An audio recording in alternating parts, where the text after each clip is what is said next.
Strange things are afoot at the Circle K.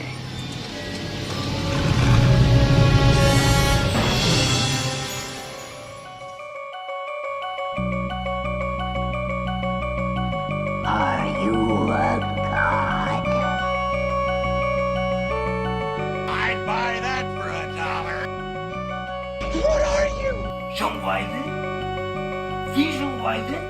I'm Batman. When someone asks you if you're a god, you say yes.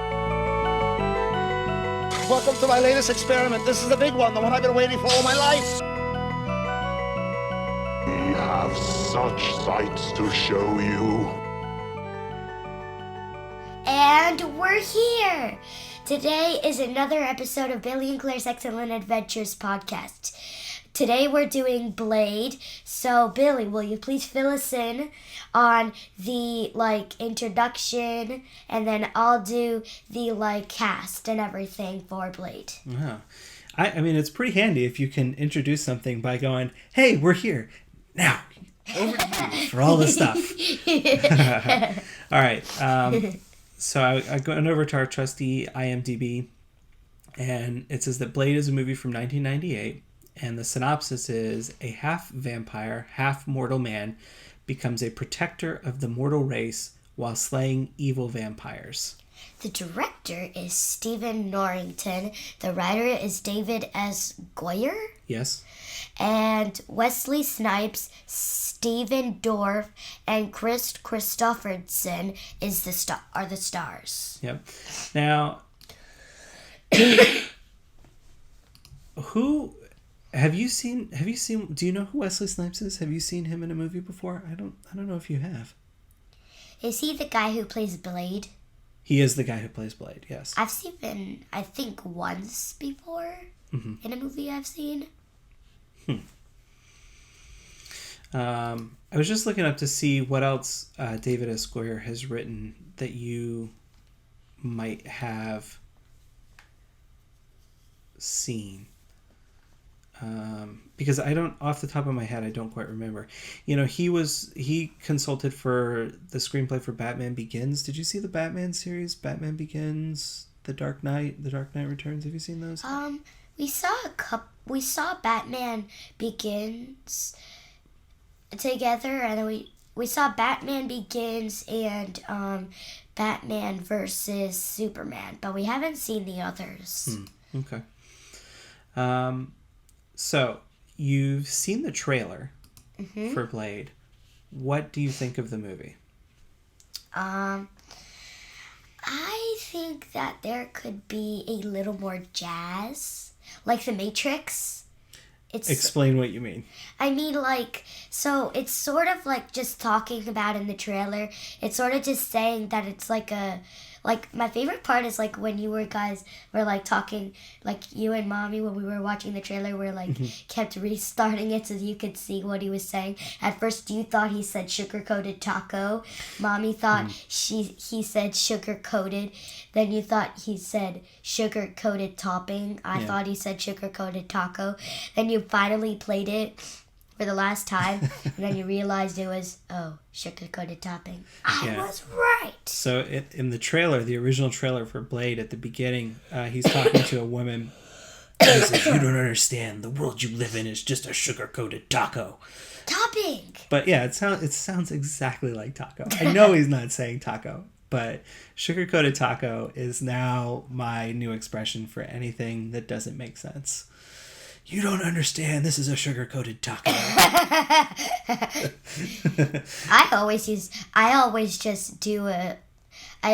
just put my hands up like this. So I'm sort of so you know how sometimes in your school you used to raise the roof by putting your hands up in the air, oh yeah, you just don't care. Your hands up on the air. Yeah. Well, I do that, but I don't actually butt my hands up. I just put my hands up like you're about to do it, and then I just walk away.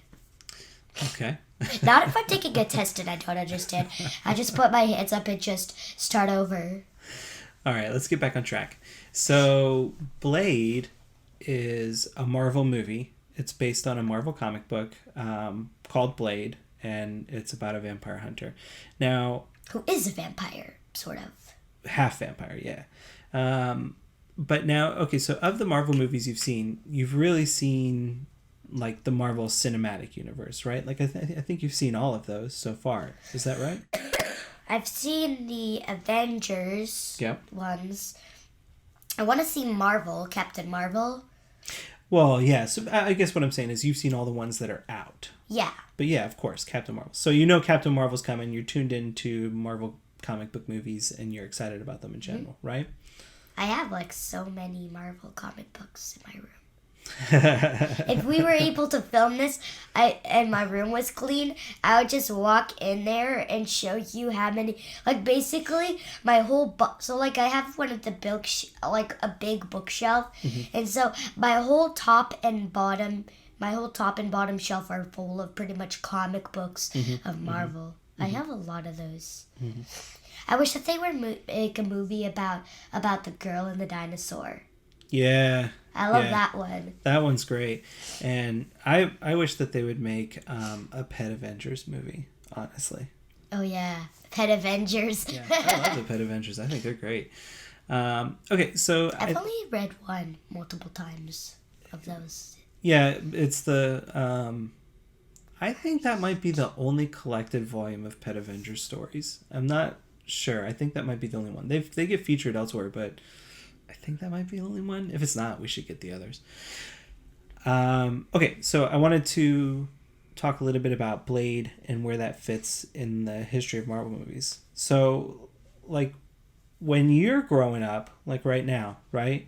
You look at the movies that are out there, and the Marvel Cinematic Universe is fantastic. And I think all those movies are great, and they're exciting, and they're a lot of fun to watch. I want to see the Gem War 2 of that. Gem War 2? Like the ones where Thanos gets all the gems and takes out half of the human race. Yeah. Spoilers. Thanos snaps. Spoiler alert! if you just heard that, go back, watch the movie, then watch this podcast because we might give a little spoilers from the other from that Marvel movie. All right. I think the only thing before we go and watch Blade that I want to say is in 1998 when this came out, there were not a lot of great superhero movies. I think this one was like the first one. No, it wasn't the first one, but it's, in my opinion, if you don't have Blade, you don't have the X-Men movies, and then you don't have the Spider-Man movies, and then you don't have the MCU. And I think that the success of Blade is really, really important to the trajectory of comic book movies and all that. It's what pretty much started the good Marvel movies. I think it's the first time that they made a Marvel movie that really made a bunch of money and generated an audience. And that's really saying something. It got 96% of Rotten Tomatoes. Did you see that? Did it really? I think it did. It's like I think it was 96%. Where's the Rotten Tomato score on this Joker? All right. Well, too much dead air, and I don't have the answer straight away. But yeah, that's interesting. I don't know if it got that, but I think it's a generally very well received movie. I think it said it on the trailer upstairs. Oh, okay. That's why I saw it. Do you have anything else that you want to say about Blade before we jump into watching it? If you haven't seen Blade, you should probably watch it because we're gonna give a lot of spoilers. Yeah, like Thanos kills everybody. Type of spoilers. Thanos kills half the human race. All right, Claire. Thanos. You started this. And I'm killing it. All right. We're gonna end this. Come back. Do the post. We're gonna watch the movie first. Yep. So, toodles. See you on the other side. Bye. Hola. Oh, that's bye. That's hello. hello. That's hello. I don't know in Spanish what's goodbye. Adios. Adios, suckers. We're gonna be gods. Of course we are. Yeah. I'm gonna be naughty. I'm gonna be a naughty vampire god. And we're back we just finished watching Blade. I personally, certainly thought that it was amazing, especially because I'm super into, like, vampires. So, what did you think, Billy? I know I can call you Dad, but I want to call you Billy because that's what you are in the podcast name. I'm Bill in the podcast name. Okay, fine. Bill, what did you think? And personally, no, you need to call me Dad in the podcast. No, I don't care for the first name addressing as a parent. BD. those are two of my initials. What was the question? Right. You were supposed to tell me what you personally liked about the movie and if you liked it. Okay. I have been for a long time a big fan of Blade, and it was nice to go back and take a look at it. I still really enjoyed it. I think some of the special effects that they used for the computer graphics are a bit dated. Especially like the big lady who was like super big. I thought that was all good because that was all practical effects, at least. Like they made that where they blew up the guys vampire with the blue serum. Yeah, and I like that they leaned into the practical stuff for the guys for the serum explosions, especially the head explosions, because you can see the parts. Like I don't know, I hadn't noticed this before, but in the fight at the end of the movie, where Blade is going through all the henchmen to get to Frost, he tears out one of the familiar's throats. Like, just right there. He tears out the flesh from his throat, and the guy goes, ah, and he goes down. And then the next person in the line, Blade throws the piece of throat at his face as a distraction. And I had never noticed that before. And I was like, that's amazing. Because I feel like they filmed that, and Wesley Snipes is like, oh man, I just tore this guy's throat out. When we go to the next shot, what am I going to do with this? Am I just going to drop it? No, I'm going to throw it at the next guy's face. It's going to be awesome. And so I thought that was great. I enjoyed that. But I think Blade's a great movie, and I think Wesley Snipes is brilliant. You know what I'm really curious about is of all the Marvel movies. Yeah. Of all, she made a "You're talking too much" sign at me, which okay. Anyways, one of the things that I'm curious about, because you've seen all the Marvel Cinematic Universe movies, and they've got some really great fight sequences in those movies. Blade is the best. Right, but like Wesley Snipes, the guy who plays Blade, is a martial artist. Not like an actor who's gone out to learn how to do some stunts and special moves, but like he is a martial artist. He practiced martial arts, and he puts that practice of martial arts into his movies, and it's a big part of what he brings to the screen. I think he's amazing, and I think all his fights look great, but I'm curious, what did you think of the action sequences with Wesley Snipes? Were they engaging? Did you enjoy them? Were they fun to watch? I love all the scenes where the vampires tried to bite the people. That's, yeah. She's showing her teeth at me while she says that. I think she's smiling, but it could also be an act of aggression. It's hard to say. It's an act of aggression. Doing something aggressive. Oh. How is that aggressive? Just showing showing your teeth at somebody? Yeah. Yeah, well that's... What is if a dog bares its teeth at you, is that a sign that dog's gonna lick you and kiss you, or is that a sign that dog's gonna bite you? Right. This or? Yeah, but if he growls and shows his teeth at you, that's an aggressive act. So, what was your favorite part of the movie? I loved when they did the vampire scenes, like all the effects of like the blood running down their neck, the bite marks. I love that. So the person who's supposed to like start everything off is supposed to ask, to go through the sequences that we do. I see. So you want to go through the sequences? Yeah. All right. So I want to ask you, what did you think about the designs, like of their costumes? The costumes are so 1990s in terms of like style of clothing and the bulkiness of his uniform. But I liked the look of them, and I liked like, especially when it comes to costumes, like, I liked how they dressed the pureblood vampires. All of them were wearing, you know, well-fitted business-type suits and all that sort of stuff. And I liked how Deacon Frost, his costume was more free and more casual, which I think fit with blood. Right, it fit with his difference, you know, from the purebloods on the council or the house, the ruling house. I'm not really sure what the designation were for that. But like I like the look of all of that stuff, and I like the ruggedness of the setting for Blade and Whistler's home base. You know, I thought all that looked really good.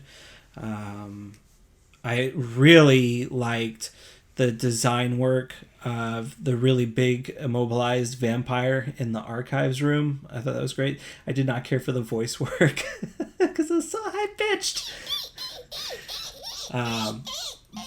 There was probably a little girl that they probably before they turned her into a vampire, they were trying to like get her to say something, and every time she said something wrong, they would fill her up. Mm-hmm. So that's probably why her voice was high pitched, because her hair wasn't even white. Her hair was black. If you paid a lot of attention, her hair was black and braids with cute little pink bows. Oh, she was probably like a kid around like 5 or 6 years old. I don't think so. I don't know.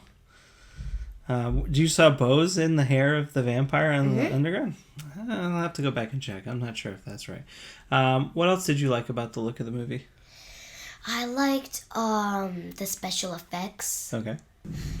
Like the parts where, I know I've already said this, but I really like the parts where the vampires bit people. Mm-hmm. Oh, my favorite special effect wasn't any of the blowing up scenes, like where they blew up the people. Uh-huh. It was actually the part where the guy burned in the sun. Yeah, I like that one a lot, actually. Yeah, I liked how they took out his teeth with pliers. Yeah, that was pretty brutal. Was the movie scary? No, not that much. Yeah.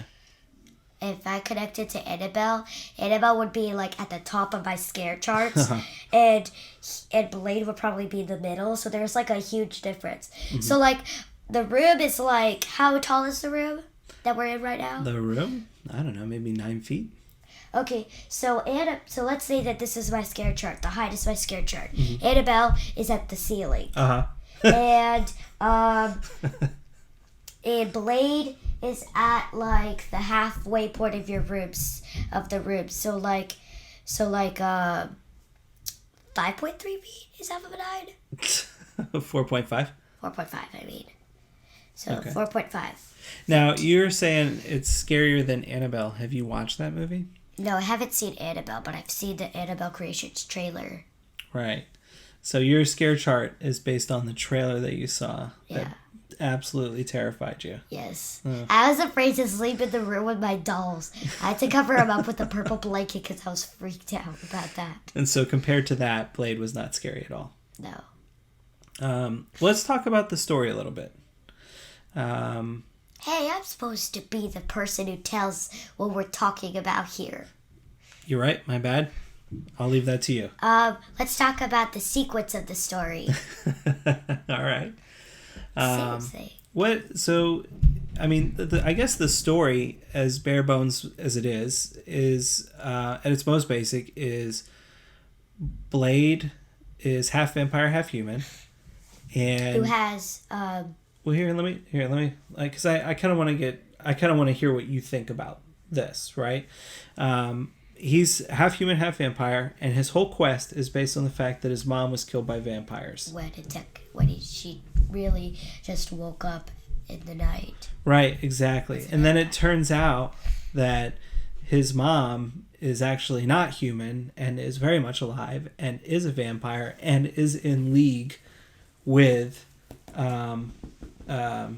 Deacon Frost. What do you think of that story? Did you feel sad for Blade when it was revealed that his mom is actually a vampire? Honestly, I felt sad for the mother. Why? Tell me about Because that. she was stabbed with a bone. So you were sad for her. You were sad for her when she died, but at that point she was a vampire and had been living as a vampire since 1967. So for 31 years, because this movie came out in 1998, right? So she'd been a vampire for 31 years. And she very much believed in Deacon Frost's cause. I mean, by all accounts, she was a bad guy, wasn't she? Yeah, but she really just wanted to show. I kind of got something from her. Okay. Like, cause like I'm a woman, she's a woman. Sure. Like that. So like sometimes there are codes. Okay. Like I came up with codes that me and my friends do sometimes. Okay. So what it is like if you do specific movement or do a specific saying, that it'll show that you have a type of feeling. So if you're like holding the thumbs up, or like you're doing the peace sign, or you're just like smiling, or you're just like talking random weird words. Okay. That's how me and my friends indicate that person is happy. If they're angry, they might be pointing their thumb to the side. They might be stomping. They might, when they walk, it might sound like thump, thump, thump, thump. Okay. And so the rhythm of somebody's walk yeah, could tell and you then something their about eye them. will flicker. Twitch. Yeah. Yeah. So like eye twitches and how people walk and stuff, that tells you how they feel. So what did you pick up from her? So I don't know if you noticed this, but I kind of saw. So, like, sometimes I come up with my own things. So I kind of saw from, like, women to women, I think she was just trying to protect her child. All she was doing was getting him angry enough.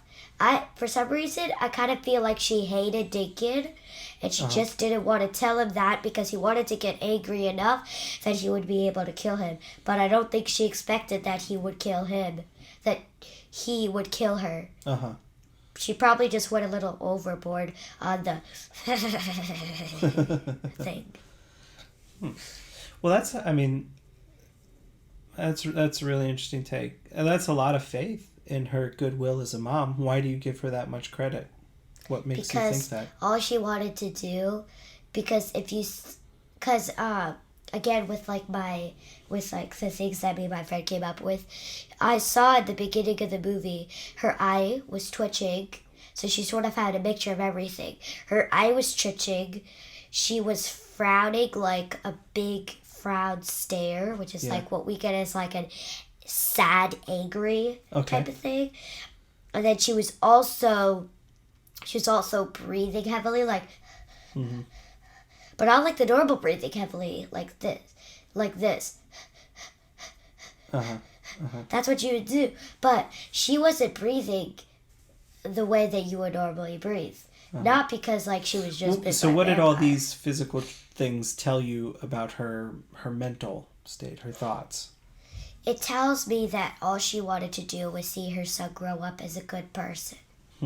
She wanted to live with him, see his first words. But she didn't get that. Yeah. And that's why you're sad for her. Yeah. Because she missed out on that experience. Sort of like Aurora's mom. Except she wasn't brutally killed at the end of the movie. No, that's true. That is not how Disney movies go. Well, Their brutal killings usually happen at the beginning. true. Double is like the sad type, but we're getting a little... Sidetracked? Yeah. We're going like straight.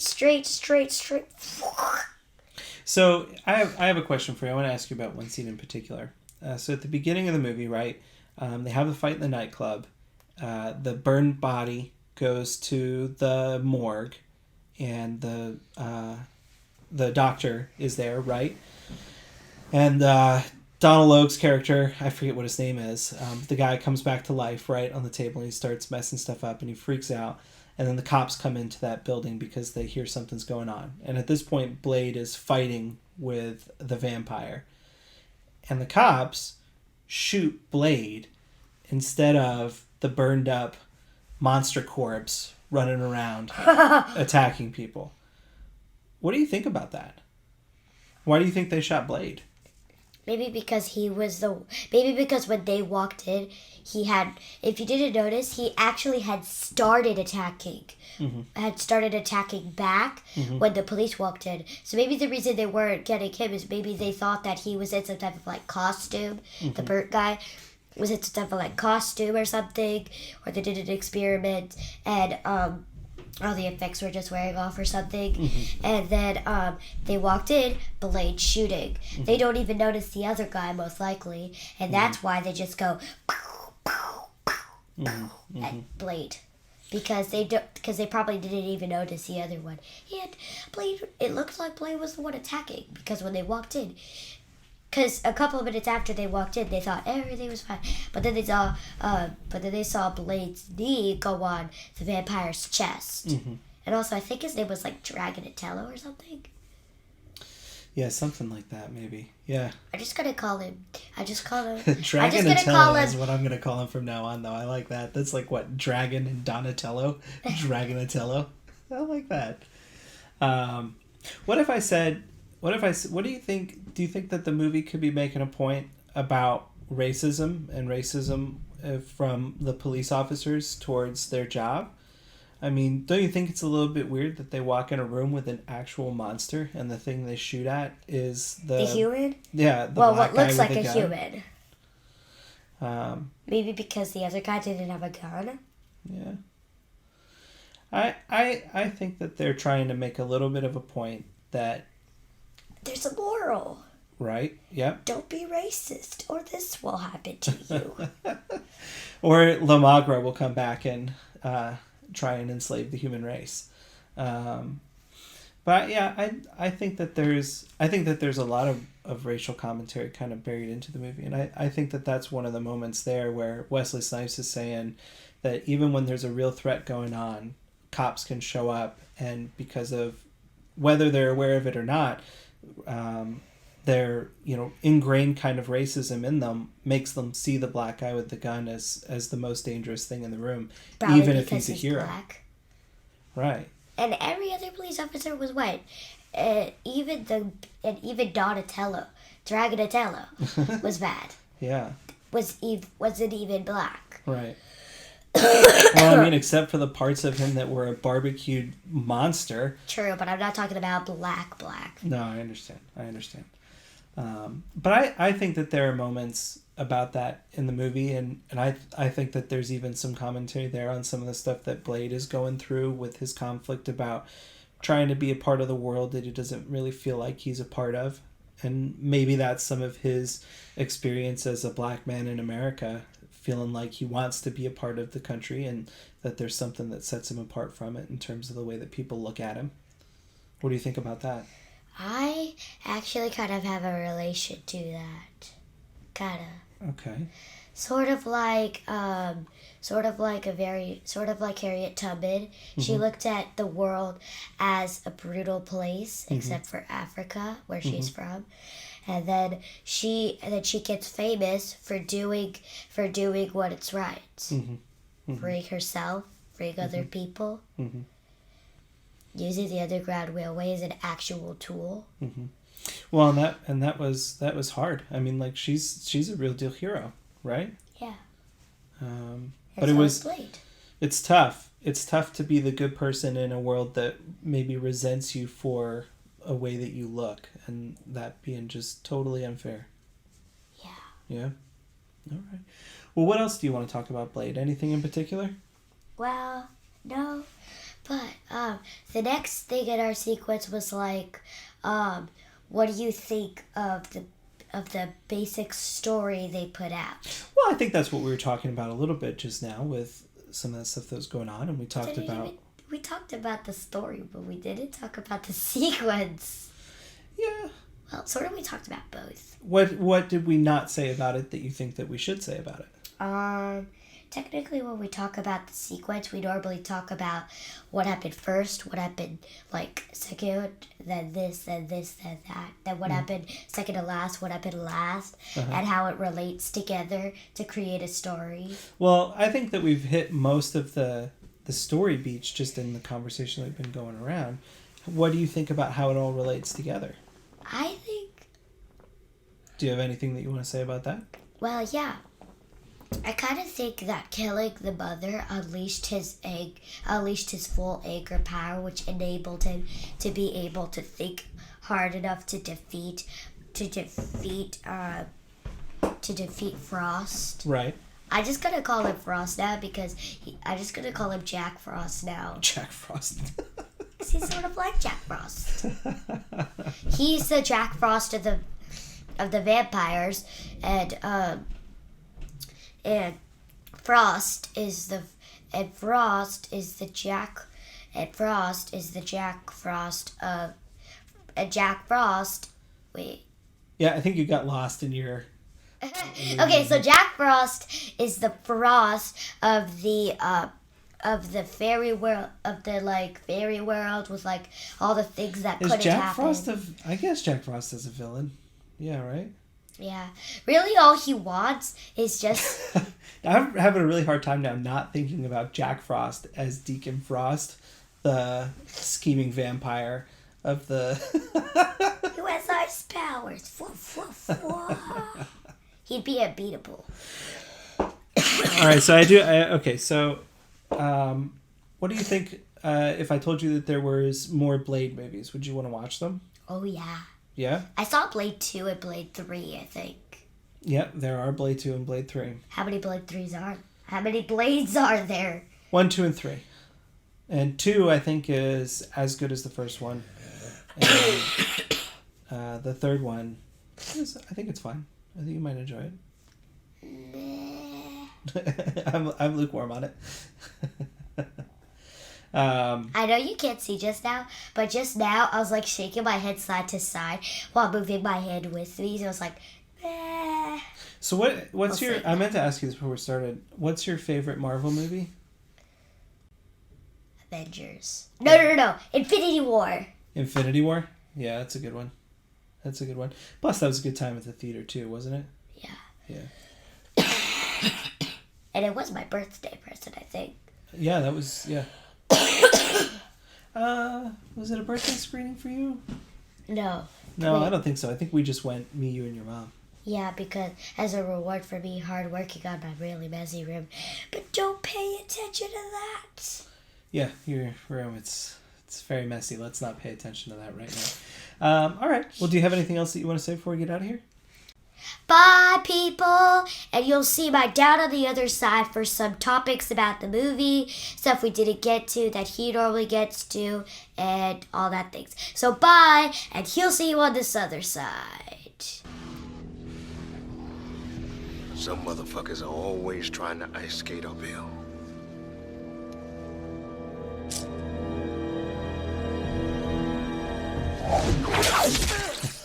So yeah, some motherfuckers are always trying to ice skate uphill.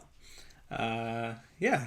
So this was Claire and Blade. To be honest, I think since she discovered that she could swear on the podcast if she wanted to, and as long as it's within the confines of our general rules, she could get away with it pretty easily. I am super surprised that she did not go in for that. I guess she kind of felt like maybe she gets one thing an episode, and I feel like maybe she thought her thing for this episode was calling me Billy, which I gotta be honest, she could drop the F-bomb, no questions asked, but she calls me Billy. What? That's not okay. That's not okay at all. It's not okay. It really bugged me. I don't know if that's something that you guys encounter with your children, but oh my gosh.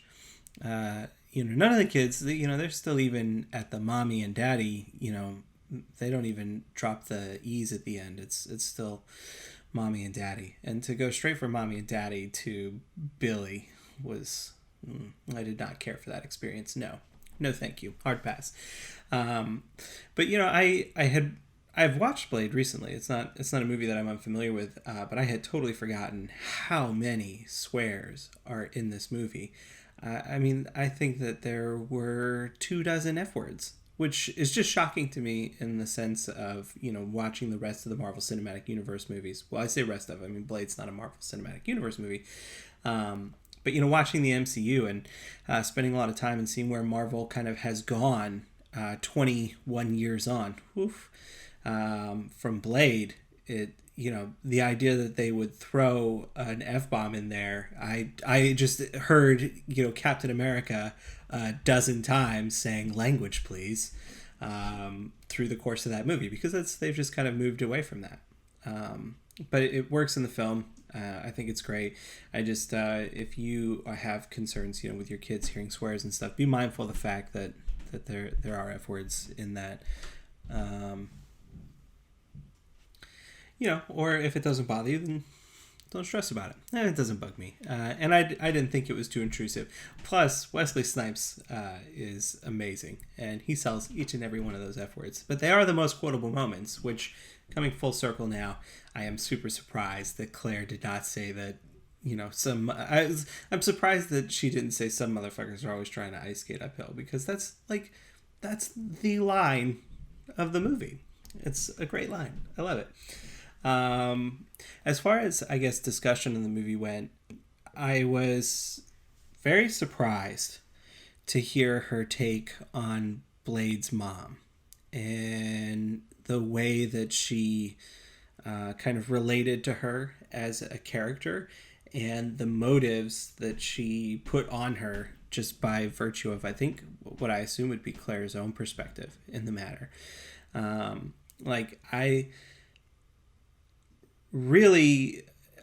seen the movie a dozen times, and I would say I've never thought about Blade's mom's motivation more than either she was a victim and then embraced being a vampire, or she was, in on it from the get-go, and everything that Blade thought about his mom, who he did not know, was, or who she was, is just fantasy and fabrication and kind of longing on his part. And so, kind of that being my interpretation, and then, seeing Claire really project a very deep line of thinking into his mom's role, especially with her as a good mom trying to make the best decisions that she can for her kid, was absolutely fascinating. And not at all something I had ever thought of. And, so it's like, I guess I say this a lot, but it's immensely rewarding to just sit down with your kids and ask them what they think about stuff. And real stuff, talking about movies, but I mean grown-up stuff, the same kind of conversation that I had have with somebody else who went and saw a movie that I enjoyed. Say, hey, what did you think about this? Or what about this motivation? Those are normal conversations to have with other folks who are used to consuming art. And I think that it's easy to assume that your kids will not be prepared to offer an opinion in that situation. But boy, howdy, will they. And, I think Claire had to work really hard to kind of explain where she naturally went in her interpretation of that, which I think is why she leaned so hard into the physical, when I'm with my friends, we do these physical gestures, and like sort of the prototype realization, the proto realization of the fact that, body gestures can give you ideas about what's going on in somebody's head and how they're feeling, that you can read people physically and get a sense of what's going on the inside. And I think that's her trying to work out with that. And I think that, she's trying to put her physical read skills to maximum in order to sort of lean into why she might have naturally assumed that Blade's mom was actually a good mom. I guess that's a big win for Danielle, that Danielle's a good enough mom that Claire cannot imagine a world where mom would go full-on vampire and abandon her child to life on the streets at first of chaos and destruction. So yeah, I thought that was a really cool thing. I guess, the other thing kind of to talk about too is where I see opportunities to talk to my kids about the experience of not being white in America. I mean, that's what it boils down to, right? Is the experience of not being white in America.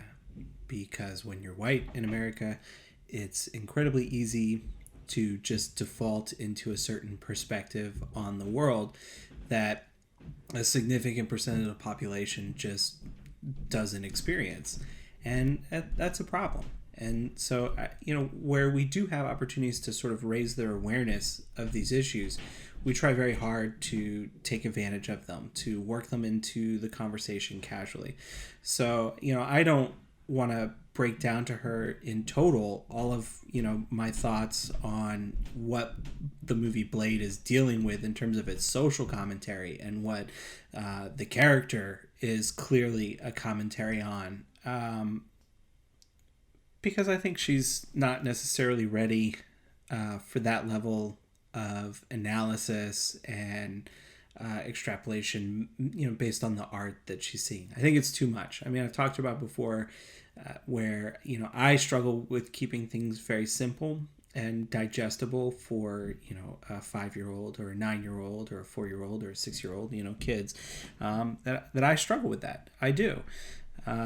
If I indulge in explanations, I get too technical, I get too in depth, and that's something that I have a challenge with just in general. So when I start bringing up that subject with them, I don't want to overwhelm them with details. I want to make it simple and direct, and sometimes that's as simple as posing a question, which you kind of hear that interaction when we watched Attack the Block, the first episode of the podcast. When we watched Attack the Block, afterwards, I talked with her a little bit just by starting the conversation around the question of, why do you think that they were so reluctant to call the police, and sort of exploring that issue with her.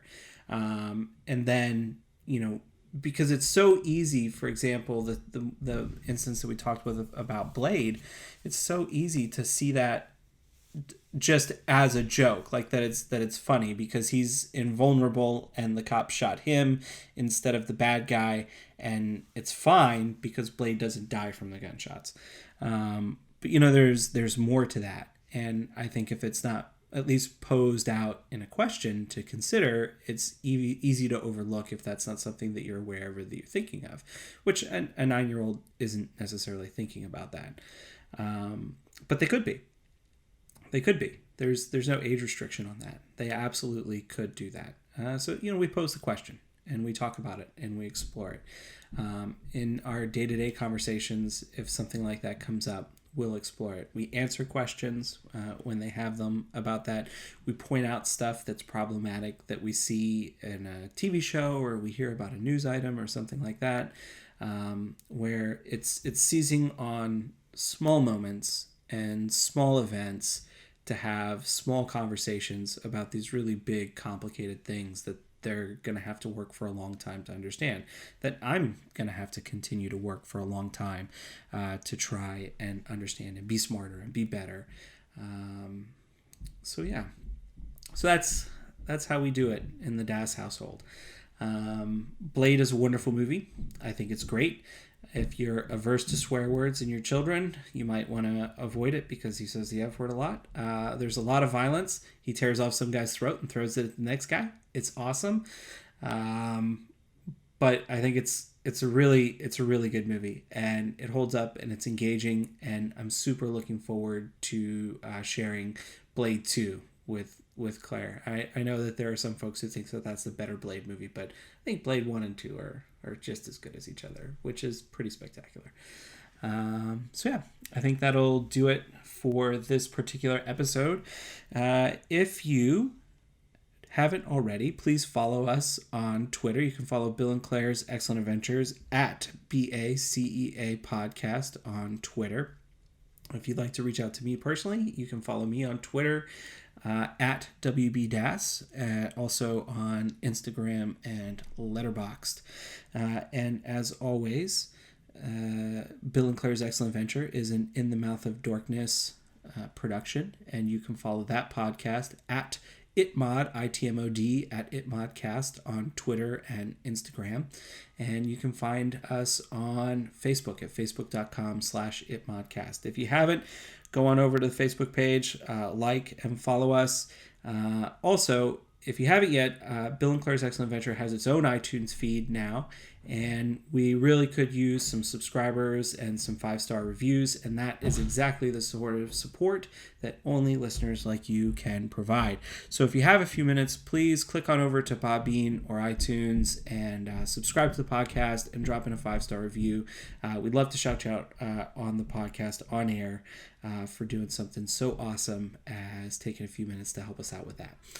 And so, yeah, you can find the rest of the In the Mouth of Dorkness team on the social medias. You can find Brad Gullickson at MouthDork on Twitter and Instagram and Untapped. You can find Lisa Gullickson at Sidewalk Siren on Twitter and Instagram. You can also find her at BakeDork on Twitter and I think also on Instagram. You can find Brian Young at The Turtle Dork on Twitter, at The Turtle Dork 1 on Instagram, and Brian B. Young on Facebook. I still don't know if that's actually his Facebook page because I have not done what I should and studied how the master Darren does it. So you can find Darren the Disco Dork Smith on all social medias, and that's going to do it for us this time. Until next time.